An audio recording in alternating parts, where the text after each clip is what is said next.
You guys there? Hey, man, what's going on? So I guess we'll go ahead and tell them. TG, we've been we've been actively looking for a fourth host that is a mime. We weren't able to find a mime. However, we did locate a monkey, and he turns out he's smarter than all of us. Ooh, just kidding, Tony. You're on the show for this week. Why do you guys sound really low to me for some reason, like way lower than it was. Well, it's kind of ironic because I'm totally high.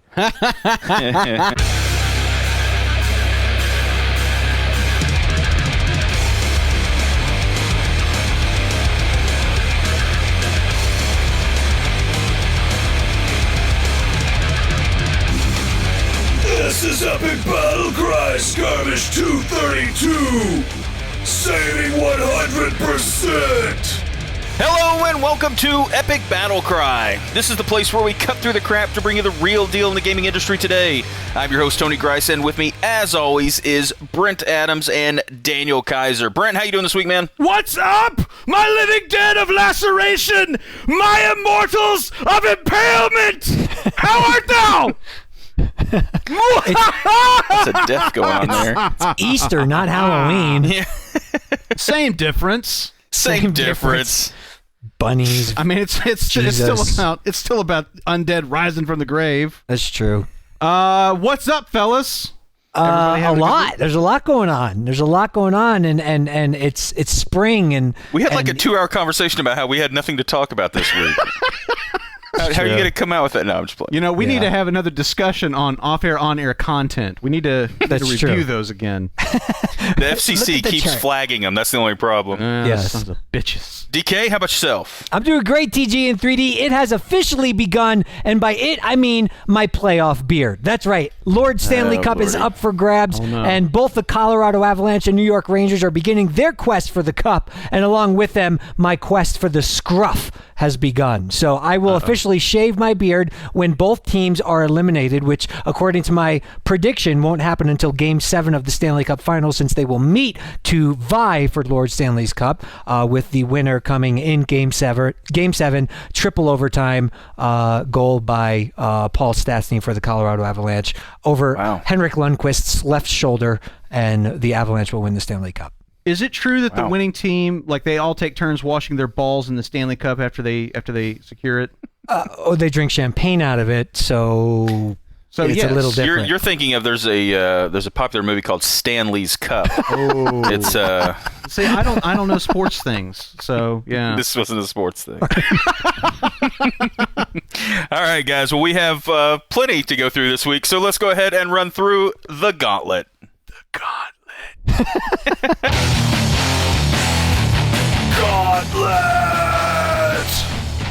All right, guys, we're here in the gauntlet, and the first bit of news is a bit of good news. If you happen to hold off on partaking in The Last of Us last year, we are apparently Which is going to be not getting good it. news. Like, in and of itself, that's terrible news. That's terrible news, but Sure. the good news is around the corner. Brent, can you Yes. tell us when we might be playing this newly remastered release? Well, we don't have an official date yet, so all I can do is share the best guess that we have right now. But if you've been following the news, you might be aware that Sony, and what we do know for sure is that Sony is doing a Last of Us remastered edition that's going to be coming out on PlayStation 4, we think this summer. Now, we know the game is real. That's been confirmed. Correct. But the release date is still up in the air. What we're hearing right now from retailers ranging from Best Buy to Target, which is actually not quite as... That's not as disparate as I thought it was going to be. But anyway, retailers right now are saying a June 20th, 2014 launch is what Okay. we're going to be looking at. If you go back to when this was a rumor prior to Sony confirming that The Last of Us Remastered was even a real thing, the Spanish retailer Extra Life listed the PS4 version for a June 19th release date. Now, it's going to retail for $59.99. And we don't know if there's any kind of upgrade plans for those poor bastards like me who already bought the game on PlayStation 3. I think there is. It's going to cost you $59.99 to upgrade. That's I mean that's good for an upgrade Not price, bad. right? And your dignity. Yeah, well, I gave it my dignity for gaming a long time ago, my friend. But yeah, so that's what we know right now. Is The Last of Us Remastered coming out sometime this summer? Best guess at the moment is June 20th. What do you guys think?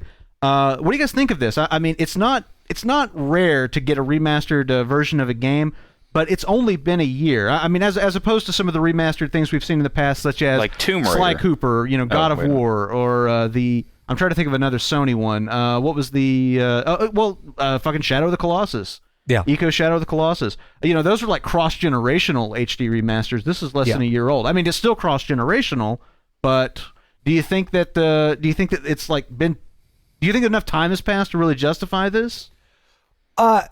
Yes, and here's why. Because they're bundling a lot of the all the DLC packs are included in it. So if you just bought the core game but you didn't buy the DLC and you now have a PS4, this will be your opportunity to experience everything that the game has to offer. The fan base for this game on the previous platform was ravenous enough to where I think they want to support anything that has to do with The Last of Us. So they might just go out and pick it. They certainly will recommend it to their friends. But most importantly, it gives people who purchase a PS4 an opportunity to check out what is undoubtedly one of the biggest franchises right now, and one of the games that's generated the most buzz in recent memory. So I think it's a win-win. A little too soon, but they're bringing enough to the table. It does have full 1080p support, higher resolution for the character models, improved shadows, lighting, things like that. So it is a remastered experience for those who got it the first time around with the extra content, and a great. We were talking last week about how we just want stuff to play on our new platforms, and this is, something great for PS4 owners to look forward to, ironically, on a day that is preceding the actual arrival of summer, but that's okay. So it's coming soon enough, and hopefully it'll be in June. I think it's a win-win. Yeah, I agree. I think this is also a good example of, we talk a lot of times about how sometimes the absolute best of a console generation comes at the end of its lifespan. And I mean, when we say that, we don't necessarily always mean the end, like when it goes out of production, but typically that means like when the new console generation kind of comes. Yeah, exactly. Yeah. And so a lot of times, like last year was kind of one of these years where I think, there were a few people that, maybe were preparing, maybe had sold off their systems to save money to get the next generation system or whatever. So I think there probably were some people that maybe wanted to play The Last of Us, but, for whatever reason were like, well, I'm going to hold off and I might get it later or something like that. This is a perfect example. Plus, I think this is a great example of it was soon enough that before this team moves on to their next their next big game, they can kind of maybe fully realize some of the things, like graphically and get like this one all-encompassing experience, overcome a few of the technical limitations, such as like the long load times between things, so just the graphic fidelity of some things maybe be not quite where they wanted to be, as amazing as the game was. This is a perfect time to do it, whereas if they waited even a year or two, the interest level, I think, in the title would have waned, and they probably would have handed it off to another studio, like a studio that's kind of known for doing these remasters, as opposed to, I believe the original crew is going to be putting it out. So I think in general, most people prefer that. I think it's a good thing. I'll be honest, I did not play The Last of Us, and I really was interested in it, and I didn't hold off because I thought there was going to be this necessarily, at least not this soon. But I did sort of hold off, and I was like, well, I need to start saving some money for the new hardware. Maybe I'll pick this up when it goes on sale on the PS3 or something like that. Yeah. Well, this is a perfect example. Now I'm like, you know what? I'm kind of glad I waited. Same reason that I think a lot of fucking you. A lot of people waited to pick up something like. Grand Theft Auto 5. A lot of people were like, look, I really love this game, but I want to play it on PC. Well, and I think some people kind of either put it off or. So I don't know. I don't think this is a bad idea at all. I hadn't really thought of it in this context until I was sitting here just thinking while you guys were running your mouths. But I think that it is that first year that the console's out. Yeah, and we've talked frequently about how that tends to be, frankly, kind of a dry spell in really good content. I did say that, Brent. just- so you were thinking. yeah, I and think you we didn't both hear me actually kind of fucking said say that, it. yeah. Did you both? We did you both said actually it. say that? Man, I gotta start listening to you guys. It should be so much better. Well, and but really, I think one of the Brent's like, biggest here's a point. brilliant point I'd like to make. Let me just take what you said. And I think a brilliant point, though. Really, what we all are kind of saying, though, You're is the the fact last of us to make that point. Geez, that first year, the games you get are sometimes technically apt, but a lot of times they're not the full realization because they didn't have sometimes the amount of time put into them that Right. these studios that have been working for 3 and 4 or 5 years on games. That's so true, yeah. because also there's a rush to get those launch titles out and so forth. exactly. Yeah.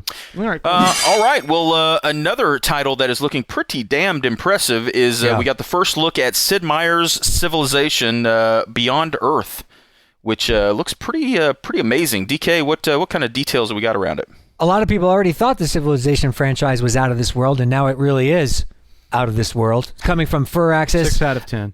this fall to the PC, also coming to Mac and Linux via Spire Media. Sid Meier's Civilization Beyond Earth is going to send you on an expedition from Earth to lead your people into a new frontier to explore and colonize an alien planet and create a new civilization. That's exactly what you'll be doing. The trailer is badass. This game was revealed during PAX East in Boston. No Boston cream donuts were involved in the production of this game, I don't believe. Thank you for that disclaimer. But anyway, things that you'll do, you'll actually get to seed the adventure by establishing a cultural identity that will precede you when you arrive on your alien planet. There's going to be obviously alien worlds to explore, new technology introduced to the Civilization franchise along with the theme, obviously highly technologically advanced types of things. And a new quest system. They said quests are infused with fiction about the planet and will help guide players through a series of side missions that will aid in the collection of resources, upgrading units, and advancing through the game, as well as a new orbital layer for players to build and deploy advanced military, economic, and scientific satellites for strategic, offensive, defensive, and supportive capabilities. Now, we don't know like a ton, like how many planets are involved and the scope of this because 4 planets. 4? No, I don't know. Or even planets. It looks like you could be colonizing, space stations and stuff. Yeah, I mean, yeah. who knows? Who knows? But the game does look good. It's coming from Firaxis, who we all love around here. So what do you guys think about this? I mean, all things eventually go to space, right? So what do you think about Civilization Beyond Earth? Love the concept of the game. Really, really dig that idea of mankind venturing out beyond Earth and beginning to colonize first the solar system, then the galaxy and so forth. I'm just talking like actual like real life. I mean that's sexy as hell. I really, really dig that concept and the idea of that coming to a game, and especially like the Civ series. Mm-hmm. Fucking great idea. I simultaneously love and hate that Firaxis is working on it. I love because I love XCOM Enemy Unknown so much, and I'll basically buy anything Firaxis makes at this point. Mm-hmm. At the same time, though, I'm kind of like, I wish Firaxis was working on another XCOM game. Yeah. So I'm a little bit torn on that, but yeah, I dig the concept of the game quite a bit, and just specific to the features they're talking about. I'm fascinated by this idea of non-linear technology evolution, and they refer to this technology web, and talking about how just the progress of technology and everything in this environment where you're not starting as ancient civilization, you're already starting as a civilization that has technology, but like how that kind of grows and develops depending on the other factors that play into the game. I'm very intrigued by how some of those kinds of things will be realized in gameplay and the different places that they can go. So yeah, I'm pretty intrigued by the game overall so far. I want to see more gameplay. I mean, I understand it's a Civ game and everything, but I want to see more. No, definitely, because you do kind of wonder if they're going to expand. Like the concept is very cool, and that kind of is a natural progression of like we've seen Civilization games for so long, and they've all sort of had the same sort of feel and look to them, although they have improved over the years. Like, will this be, since it's kind of a generational leap, as in almost like the point that you reach in all other games is where you start from now. Yeah. Like, will they kind of do something new with how it looks visually, with how it's, how it's controlled, how it's handled? I think it could definitely be very cool. I love the idea of, like, other worlds, other ways of kind of colonizing, of, they can kind of come up with new and interesting ways of growing over time, like what kind of technologies will become available, what will that enable you to be able to do, and the different things. I think it's very cool, and the trailer is it's very neat. It's very slick. I love the water pooling up around the pyramids, because this is obviously in like a few years' time. Yeah, that's right. Thanks, George Bush. Also of interest, this is going to be one of the first wave of games that's going to utilize that much hyped AMD Mantle graphics API. So it'll be interesting to see. It'll be interesting to see, what the game looks like running on AMD cards, and if there's any real tangible advantage to using Mantle. Yeah, yeah, because there's been a lot of talk here recently over the announcement of DirectX 12, and kind of how NVIDIA has been writing their drivers to sort of combat the performance gains, and how in a lot of cases they've actually been able to get there, which just, I love the idea that you can rewrite a driver and get performance gains and stuff like that, but hardware that you already own. Exactly. Yeah. It does also make me wonder, why didn't it fucking work that way to begin with? But okay, we'll take that as with a grain of salt. But yeah, I love the idea of Mantle, the whole kind of being able to write directly to the hardware, almost like an assembly language kind of thing. Yeah. It's very, very cool. Look very forward to seeing what comes of it, and it's a little bit later this year, so not too far away. All right, guys. Well, as no one expects the Spanish Inquisition, I don't think anybody expected that the Spanish Inquisition. Dragon Age Inquisition was going to be using some voice commands via Kinect. Brent, what's it going to allow us to do? Well, it's going to allow you to use your first chief weapon, which is surprise, and. No, so as Mass Effect 3 before, and fear, don't forget fear, and don't forget an almost unhealthy dedication to the Pope, and red uniforms, I forgot. Oh, I'm sorry. chief weapons. Sorry. I can't even remember if those are actually the four. Yeah, that's all I can remember. So anyway, as Mass Effect 3 before it, Dragon Age Inquisition is going to be using voice commands via Kinect on the Xbox 360 and Xbox One editions of the game. Of course, those of you who played Mass Effect 3 with Kinect will remember that you could use it to issue commands, to equip weapons, perform abilities, command squad members to do shits. And we also know that in addition to Dragon Age Inquisition using Kinect, it's also going to have some sort of tie-in with Smart Glass. Although they don't have a lot of details on that. The producer Cameron Lee said it needs to make sense. We want Inquisition to be an experience you can take with you everywhere, to work, the commute home, the living room, the bedroom. I don't know what that means, but that sounds pretty scandalous right there. Yeah, so there's sex scenes in Dragon Age, so I'll be taking it to bed. I bet you will. Dragon Age Inquisition is, of course, also coming out on PlayStation 3, PlayStation 4, and PC later this year. No word on if there's going to be some equivalent voice command capability on those systems. What do you guys think? Daniel, obviously big Mass Effect fan. Yeah. You've got Kinect. Did you play Mass Effect 3 with voice commands? No. Are you excited about this? Smart Glass, yes. Kinect, no. And I read this story and helped report, and this is what my conclusion is. The Xbox Kinect is doomed to fail. And here's why. Okay. We all know this. Microsoft tried to push on us the opinion that the vast majority of developers would not develop for the Xbox Kinect because it didn't have a guaranteed install base, thereby rendering it a risk for their development. So they made it. They made it mandatory. Okay, right. They made the install base, but what they didn't do, and what they can never do with Kinect, is make it multi-platform. Look at all the games. Okay, the biggest games, the Call of Duties, the Dragon Age, the Mass Effects, all these titles out there, they're not going to, what they're going to do with Kinect is support it in this kind of cheap and very, very meaningless way. Well, I wouldn't say meaningless. I mean, it might have some impact and some people might enjoy it. But as far as making it a game changer, third-party companies. Let's be honest. Third-party companies are never going to invest in Kinect when they have a multi-platform game because they want to deliver a similar experience. There might be certain features or certain pieces of content is where you draw the delineation. They want to sell as many copies as possible, which means they don't want to favor one platform too much over another. Therefore, the only true way to take advantage of Kinect is from console exclusives on the Xbox One, and out of that camp, you're limited to the people who are willing to take the chances to dive in. And what have we seen thus far, especially at launch? Hardly anything. And some of the biggest games, if you like Titanfall, Xbox exclusive for now. No, I mean, like, I don't. Can you even use Kinect with it? I don't even know. I don't. If you can do anything with it, so you can use it to start a party chat and see what friends have just joined online.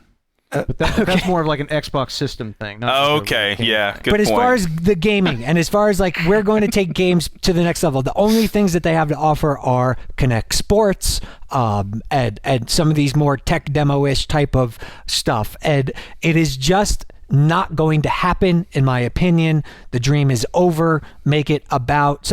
I mean, do you see what I'm saying though? That these big third-party companies are never going to. They're not going to be able to support it because they can't make. Dragon Age now for Kinect, where they can't invest in doing something. They're going to make a completely different game. Well, and it's not like Microsoft really set the bar all that. It's not as though Microsoft came out with a first-party title, or at least an exclusive developed by somebody like Epic Games or some shit like that. It's not like they set the bar really high with some kind of game that used Kinect in a really innovative and compelling way. Yeah. And everybody was like, "Ooh, shit! We got to go play in that sandbox. That looks really fun." I mean, when Microsoft debuted Kinect, I mean, it was like a fucking bubble popping game that they showed it off with. You know? Well, and if the guys at Epic are going to make that game, it's going to have to be an Xbox exclusive. Well, yeah, or at least certain features are, and then how much are they going to put into that? Like the point you made was, when they do something like this, it's not going to make a whole lot of sense for them. They'll put money into making some Kinect features because I'm sure Microsoft will throw money at them to do it, but they'll be so sort of minimal, and especially with Dragon Age, in Mass Effect it almost makes sense. In something like a Tom Clancy game, it kind of makes sense. You're in a technological age where there are such things as talking to people over headsets, as giving commands to other people. Like in a game like this, the whole thing of using this technology, like if you use this technology to do things like I could see something like saying a spell. Well, that's what I was going to say. Telling think about Skyrim. Think about like doing shouts in Skyrim. Through Kinect or something like that. Exactly. I can see some positive uses for it, but I agree. It's like, well, if the thing the thing I've always had the problem with Kinect is the single most useful piece of Kinect. The one thing I will legitimately say that has some purpose in Kinect is the voice command thing. When it works, it is kind of nice and it is kind of handy. But the one thing that I think makes the unit kind of the most cost prohibitive and things like that is the cameras. And I rarely have seen any games that really added anything that used that part of it. So to me, I'm like, they could have done all the stuff that they're doing that frankly is the most interesting with microphones, with a headset, with things that we've already kind of had. We've always said that, though. We've always said that the most relevant part of Kinect could simply be accomplished over a headset. Over stuff that we've had for all this time. Yeah, I totally agree. And I do kind of that whole thing of I don't know, I just like smart glass. So like, how is this going to work? Like, again, if they want to get real creative and you're like, a mage and you're reading from a book of spells or something on that kind of gives you some sort of reason why you would be holding this piece of technology in your hand that would kind of make sense in the world. Otherwise, you're just, I don't know, it's like it feels tacked on. They don't feel like natural progressions. Now, who knows? Maybe once we see what they're planning, it's really impressive. But I mean, we always are told stuff by Kinect is going to be cool and impressive, and it rarely ever lives up to those. They set the bar way too high, Yeah, no, I agree. All right, well, something else that set the bar pretty high, but looks like it might actually make good on it is Watch Dogs. Watch Dogs is going to be coming out here pretty soon, and they have just announced, I think, the reason why we've had to wait an extra 6 months for the game. Yes. DK, you want to tell us what's going to be included in this new season pass? Congratulations! You can buy a season pass for $19.99. Man, coming alongside. Yeah. Yeah, Watch Dogs ships May 27th. Obviously, a lot of people are looking forward to it. I do want to see how it turns out. For $19.99, you will get access to a unique single-player campaign that features a new playable character. In addition, you'll get more missions, weapons, exclusive content. We don't know details beyond that in terms of what it is, although we do know that it's going to represent about a 30% savings over the DLC that you would purchase separately. So you'll probably pay $30 if you buy it separately. You're going to pay $20 if you buy it as a season pass. I think at this point they still just need to sell the main game and make sure that people like it. But it is available for you. And I don't know. What do you guys make of this? There's going to be a subset of the audience that's already on board for this, but we talked about Watch Dogs last week. Any shift in your perception of the game, and is the season pass something you're just absolutely not even going to touch until you know you like the game, or what? Yeah, that's basically where I'm at. I'm very excited about Watch Dogs, and I'm really looking forward to it. But I do still have that. I still Slight have that apprehension. uncertainty about it, and the fact that it went through such a huge delay and everything. I'm going to have to play the game first. I'm going to have to know that the game is solid before I invest in the DLC.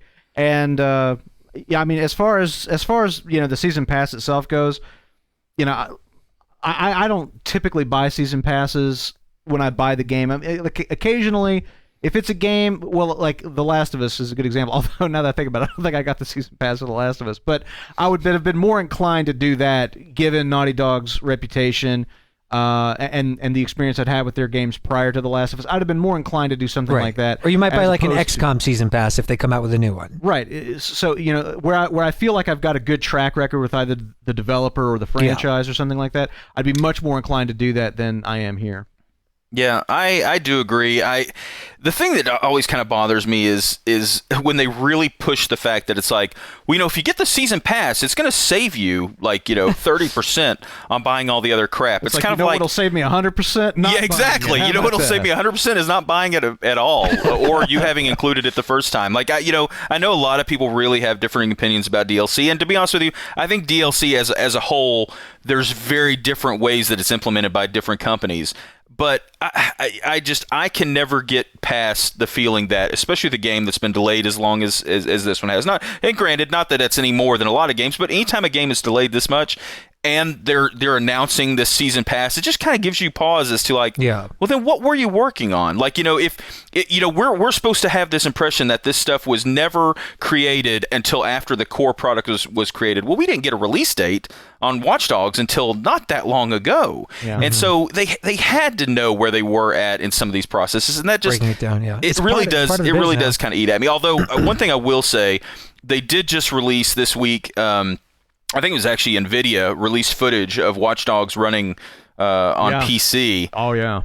And my God, I got to be honest, the footage I have seen, really the footage I've seen more recently kind of made me less and less impressed by Watch Dogs. I don't know what it was exactly. It didn't look like, for instance, it didn't look as good to me as, say, something like Second Son, honestly. Yeah. Like something like that looked like a pretty big generational leap in graphics. Yeah. Mm-hmm. And so it kind of gave me a little bit of pause as to maybe this is just sort of like a last-gen game that they're sort of tweaking to put into the new hardware, or that the graphics that they're doing are not necessarily what's impressive about it. It's the AI behind things or whatever. But having seen the footage on PC, damn. I mean, it reminds me a lot of, there was some tech demo NVIDIA put out a couple years back that was this rainy night scene with neon lights and all this sort of stuff. Yeah. I swear it reminds me of stuff like that. It was very, very gritty, realistic world. It actually has made me somewhat excited to play it, and I think I'll actually be picking it up on PC, oddly enough. I agree. With the season pass? Probably not. No, don't be stupid.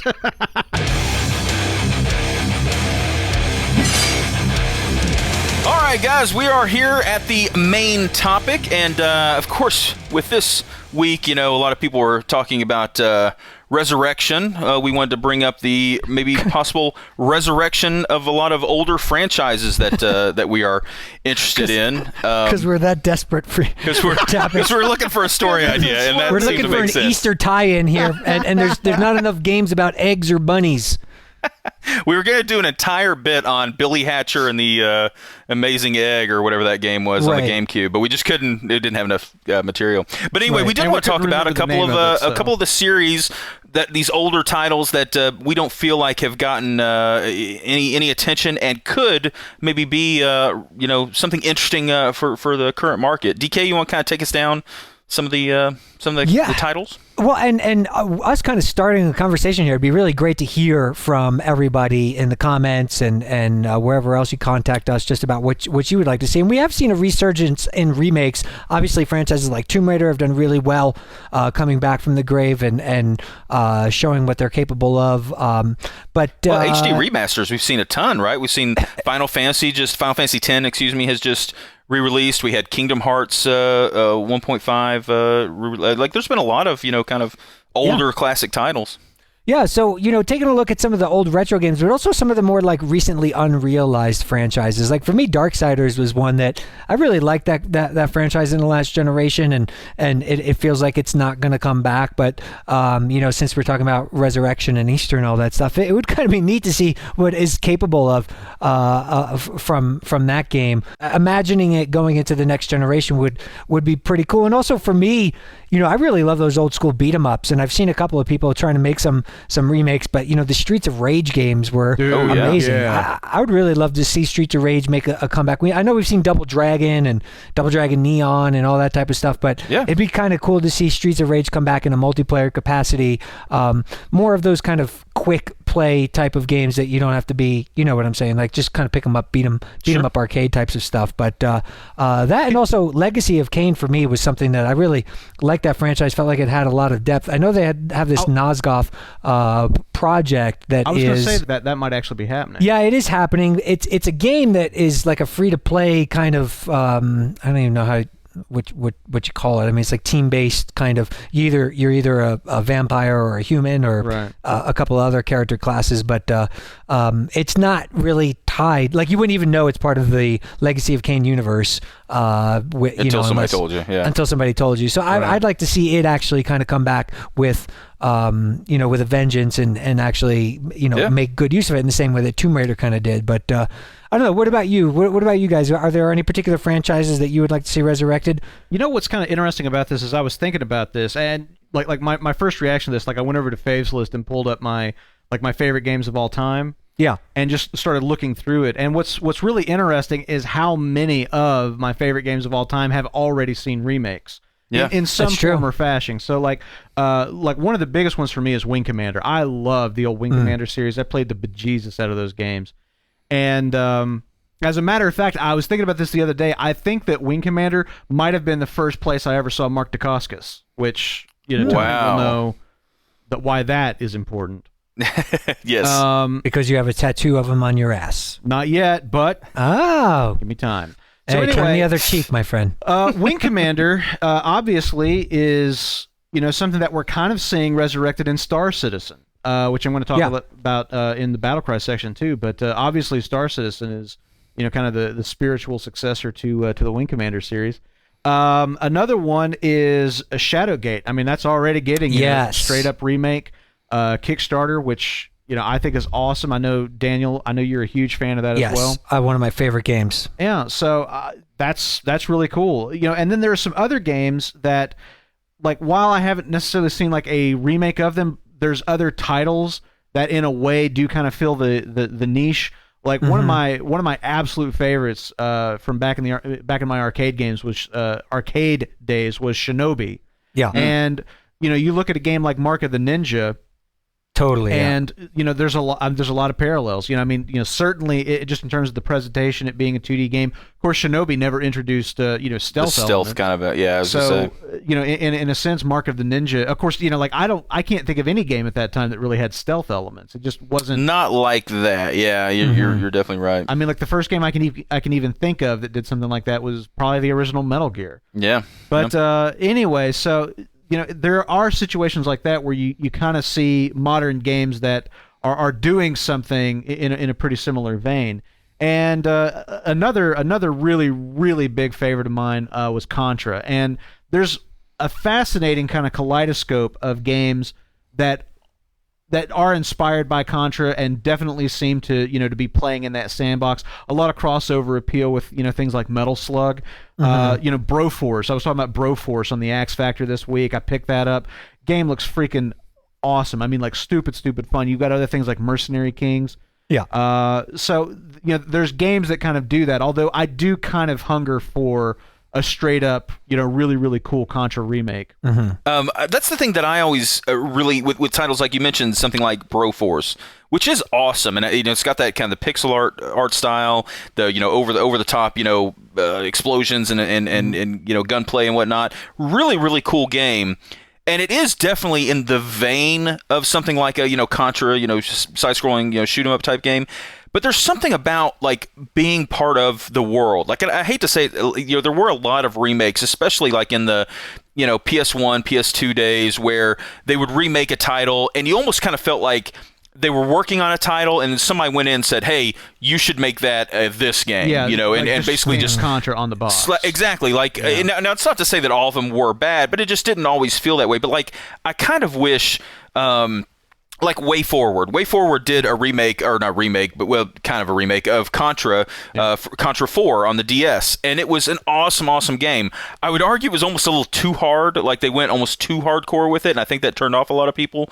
But it had a better art style, more detailed graphics and things like that. Like I think what they could do with current hardware, it used to be that like people would really be hardcore, like it's got to be 2D or 3D. They're really pulled one way or the other, whichever they prefer. Nowadays, you can do so much with cell shading, with different raster graphics, different things where you can make the game look however you want it to look, very reasonably easily.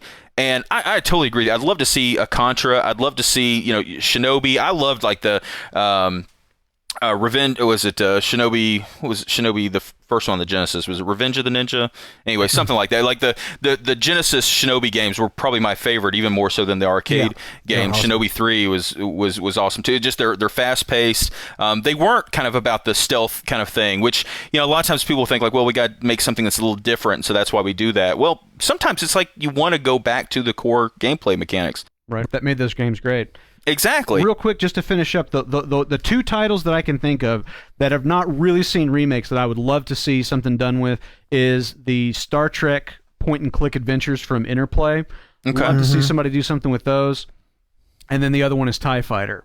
The TIE Fighter game and from LucasArts, absolutely one of my favorite games. It was a really cool flight sim or space sim that also had a really kind of interesting story that tied into the Star Wars universe. Those are the two titles I can think of off the top of my head that I'd love to see come back in some way. Yeah, and the thing, again, kind of those gameplay styles, we see tons of stuff like them now, but not using that material. I mean, like, imagine if they did something in the vein of a... What if like Telltale did something like a point-and-click Star Trek adventure? I'm there. Like, tell me that would not be awesome. I'm all over it. Granted, they're working on so many games right now. There's no way it could come out for like another 10 years or something. But just a couple I'll throw in there because I really do. All the ones you mentioned so far, I agree with. From the 32-bit era, I always really enjoyed the first Tenchu. The ninja game. God, yeah. Like, I love the whole, like, you throw an apple, like, out in front to draw someone out, and then you go behind them and fucking slit their throat and shit. Yeah. Like, I love that gameplay. Because they were a bad apple. Waka, waka, waka. Exactly. But I love that game, and I sort of felt like later versions of it became almost too action based. Granted, I don't think I played through all the PS2 one. I don't think I played or anything. But anyway, there's one game that I really wanted to mention that it's one of these that, to me, if you told anybody at this point in time, hey, we just came out, like last month, they just released a remastered remake of Final Fantasy X. That person, if they knew, if they had, knew anything about gaming, would just assume that's because they had already done a remake of Final Fantasy VII. Right. I mean, let's be honest. Everybody has clamored for a true remake. Like, they even showed when the PS3 was first announced. They even showed a demo version of like what a Final Fantasy VII redone with kind of, at this point, last generation graphics could be. and people were clamoring for it, and like, are we going to see this? And that's the thing I love is like you get tons and tons of people asking for something, and like, oh, that's awesome! You came up with such a great idie. When's it coming out? Well, no, we're not doing that. We're not going to actually do that. Yeah, I mean, like, that's not something we were planning on making. But, I was listening to, I'm a big fan of the show Happy Console Gamer on YouTube, and one of the things they were talking about Final Fantasy VII, which was kind of when we started talking about that this week, was one of the things I thought about was they were talking about that whole point of how they'd shown that tech demo of Final Fantasy VII and how people just, going crazy for it, and of course they never did it. Yep. To me, that just seems like one of those that just makes sense. That was such a good game, and frankly, such a game changer that I think if they redid it, granted, I mean, it would need to be redone. I don't think if they just did like a up-resing of the graphics and, add some textures, they would need to, do it from scratch. Yeah. But I think if they did, I think they could be hugely popular. If and without having to, come up with a whole new story. They could just, they just follow what they did before. Yeah. I even love, and I know, some people give Nintendo such a hard time because they feel like they continually release the same content. I'd actually argue their problem is they only release the same content. You only can ever play the old original version of their games. Right. They rarely ever go back. One of the really genuinely the example I can think is something like Super Mario All-Stars, where they actually remade the old games in at that time current 16-bit graphics. Yeah. I would love to see like a Super Mario 64 that looks like Mario Galaxy. Yeah. Something that looks that good, but just has the world and the mechanics and stuff from Super Mario 64, rather than just an emulated version of the Nintendo 64 game. Same with Super Mario Sunshine, probably one of my favorite Mario games of all time. A lot of people hate it because it frankly had trouble with the controls, and I think that had a lot more to do with just the control pad and stuff like that they were limited to. They could make such a good version of that today with the graphics from something like a Mario Galaxy. I don't know why a lot of these companies have the rights to and have the ability to do some of these things that just seem so obvious when they do other stuff very similar to it. That's the thing I don't get. Like if they weren't do doing Wind Waker it at all, but they did a Wind Waker. They did a Wind Waker remake for the Wii U, which is great. I mean, like it's an amazing game, and it did improve the game significantly. Why not do that with a lot of the kind of unsung, titles from the GameCube era that they could port over? What they really should do is in this day and age of social media is they should really get fans interacting to communicate, because I think there's a lot of risk in that, and then you also don't want to beat a dead horse or milk something too much and be seen as taking advantage. But if you were interacting, say, hey, what's our next remake? And you're interacting with fans, and you could have them kind of, maybe rank them on a site, maybe something like Faves List. Well, I was going to say Faves List is a great example of where they could go and very quickly know really, like that's where they can get straight to the people nowadays. It's easier than ever to get from exactly. That's my point, the horse's mouth. Yeah. The less I just add on to that was just the fact that you just made the point that they're already doing this. They're already making remakes left, right, and center. It's just sort of like, how are they choosing them? And so reaching out to something like a Faves List, really anywhere. Just make a poll on their site if that's what they, choose to do. But, I think they could work out even better for them.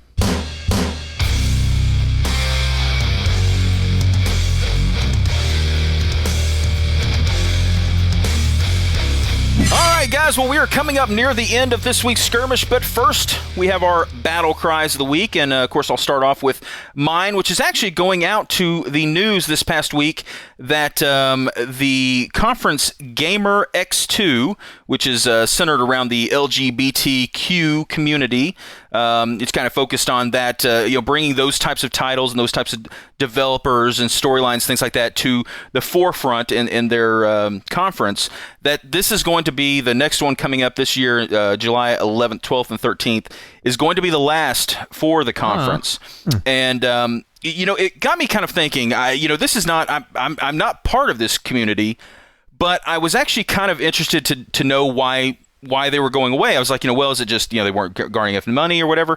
And the reason I sort of thought is like, it feels like that community is from an outside view, admittedly, is being better represented in the mainstream than ever. Yeah. And sure enough, when I was kind of reading about it, yeah, exactly. Sure enough, when I was kind of reading about it, they were sort of talking about how, granted, I think they had a little bit of trouble in the, raising money specifically for it. But again, I think that just goes to the fact that a lot of these characters, a lot of these storylines, a lot of these concerns and things that are brought up from this community is being shared in the mainstream more and more and more. I think you go to something like PAX or even yeah, exactly. Well, and even I'm sure like at E3, I guarantee you we will see some big title that's released, and whether it is in the forefront of it or in the background, it'll be the part of some of the stories that are told over some of the games that we'll see. It's just it's become that it's not sort of needed to be like its own thing. Now it's kind of part of the mass. And I actually, in a way, because I am kind of sad to see, that these guys aren't going to, be continuing their own dedicated thing. I kind of think maybe it's a good thing in the long term, because I think maybe it means that is, instead of having to be sort of off onto itself, it's kind of it's now part of the mainstream. And I think that is probably a good thing long term. I certainly hope so. Yeah, definitely.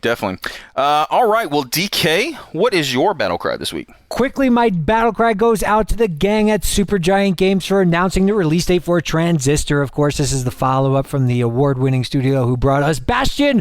Yay. They are getting Transistor onto the scene May 20th, coming out for PlayStation 4 and PC. Will set you back $19. The game is looking fantastic. If you haven't already checked it out, you can do just that on GameTrailers or anywhere online. But the game's looking really good. I'm stoked to play it. Coming out May 20th, so check it out.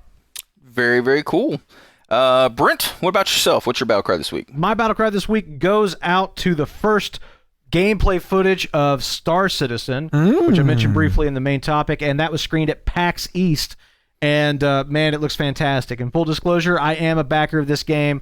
I'm really, really anxious to eventually play the full thing. It's a very ambitious project. They raised $41 million.